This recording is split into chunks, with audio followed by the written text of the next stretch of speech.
کشمیری لوگ عام طور پر کہتے ہیں سمجھون میں کیا ظلم اوس کورمت خدایَن کیازِ کوٚر مےٚ یہِ دَپَس خۄدایَس آو نہٕ اَتھی نہٕ أمۍ کیازِ کوٚر مےٚ یہِ خۄداے ظلم کیازِ کوٚرُتھ ژےٚ مےٚ وَرٲے آوٕے نہ کانٛہہ اَتھِ ہے بہٕ کیٛاہ مانہٕ خۄدا چھُ مےٚ سۭتۍ اگر یہِ گوٚو تو خۄدا کَتہِ چھُ تیٚلہِ اس طرح کے جملے زبانوں پر نکلتے رہتے ہیں. امام صاحب دعا کر رہے تھے, ایک مقتدی کھڑے ہو کر کے کہتا ہے امام صاحب کت چھُ کِم دعا کر یا گو خدا چھُ بوزان. سیلاب آ گیا, بہت بڑا نقصان ہو گیا, جناب خدا صبح ییٚلہِ نہٕ ژےٚ وۄنۍ کنٹرولٕے چھُے ژٕ کیٛازِ چھُنہٕ تیٚلہِ استعفے دِوان. یہ اور اس طرح کے جملے زبانوں پر آتے ہیں, آ سکتے ہیں, خصوصاً جب کوئی حادثہ پیش آ گیا.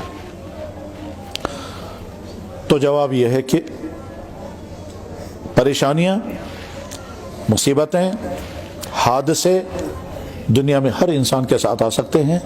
اس کا تعلق گناہ کے ساتھ نہیں ہے. مصیبت آنے کا تعلق گناہ کے ساتھ نہیں ہے. کیا مطلب اس کا یہ ہے کہ ایسا ہو سکتا ہے ایک انسان بہت نیک, بہت اچھا, پھر بھی مصیبت آ گئی. جیسے صحابہ کرام, سب سے زیادہ مصیبتیں کن کو آئیں؟ صحابہ کرام کو. اور صحابہ کرام سے بھی زیادہ مصیبتیں کن کو آئیں؟ اللہ کے نبی علیہ الصلوۃ والسلام کو. تو اس لیے ہم فوراً فیصلہ نہیں کرنا چاہیے میں چھُنہٕ سمجھون میں کیا گناہ اس کرنے خدایَن کیٛازِ ترٛوو مےٚ یہ مصیبت. نہیں. تو ایک تو اپنی دماغ کو کنٹرول میں رکھنا چاہیے, کبھی بھی اللہ کی ذات کے بارے میں غلط خیالات نہیں آنے چاہیے. اس وقت سمجھنا چاہیے اللہ مالک ہے, اللہ کا حق ہے جو چاہے سو کرے.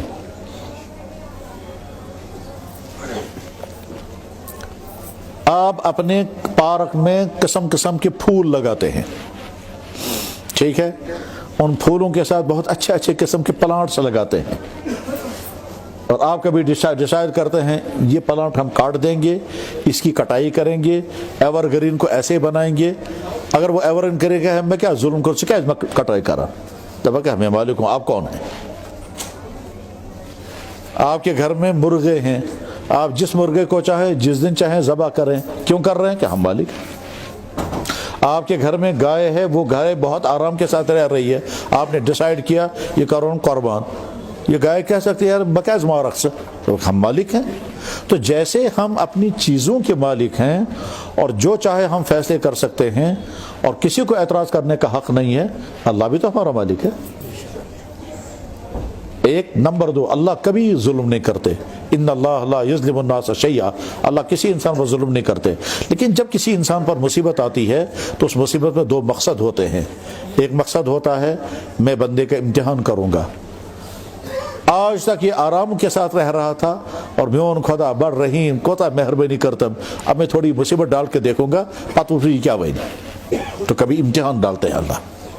وَلَنَبْلُوَنَّكُمْ بِشَيْءٍ مِّنَ الْخَوْفِ, میں ضرور تمہیں آزماؤں گا. خوف, پریشانی, نقصان, بھوک, بیماری, حادثہ, میں دیکھوں گا صبر کرو گے کہ بے صبری کرو گے. اگر تم نے صبر کیا تو اللہ فرماتے ہیں بشر الصابرین, میری طرف سے خوشخبری ہو ان کو جن کو میں نے مصیبت ڈالی اور پھر صبر کیا. اللہ اکبر, اللہ اکبر. مجھے عجیب دعا یاد آ گئی. اللہ اکبر. جناب رسول اللہ صلی اللہ علیہ وسلم نے دعا کی, یا اللہ آپ نے مجھ پر مصیبت ڈالی تاکہ میں صبر کروں. شکوہ نہیں کیا مصیبت کیوں ڈالی, کہا یا اللہ آپ نے مجھ پر مصیبتیں ڈالی تاکہ میں صبر کروں. میں صبر کر نہ سکا, پھر بھی آپ نے مجھے رسوا نہیں کیا. شکوہ نہیں کر رہے ہیں خدا سے کہ تمہیں مصیبت, کہتے ہیں صبر کا امتحان لے رہے تھے. تو اللہ کے نبی سے بڑا صابر دنیا میں کون ہے, لیکن پھر بھی کہہ رہے ہیں میں ہوک نہیں کہتے تھے. اللہ اکبر.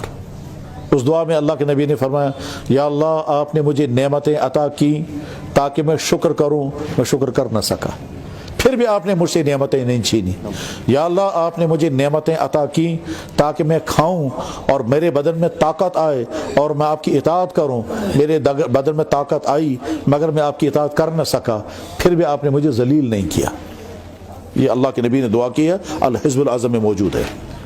تو خیر میں یہ عرض کر رہا تھا کہ جب خدا نہ خواستہ مصیبت کبھی آئے اور ذہناً تیار رہنا ہے، کبھی نہ کبھی کوئی نہ کوئی مصیبت ضرور آئے گی، صحت کے اعتبار سے، مالیات کے اعتبار سے، گھر کے اعتبار سے۔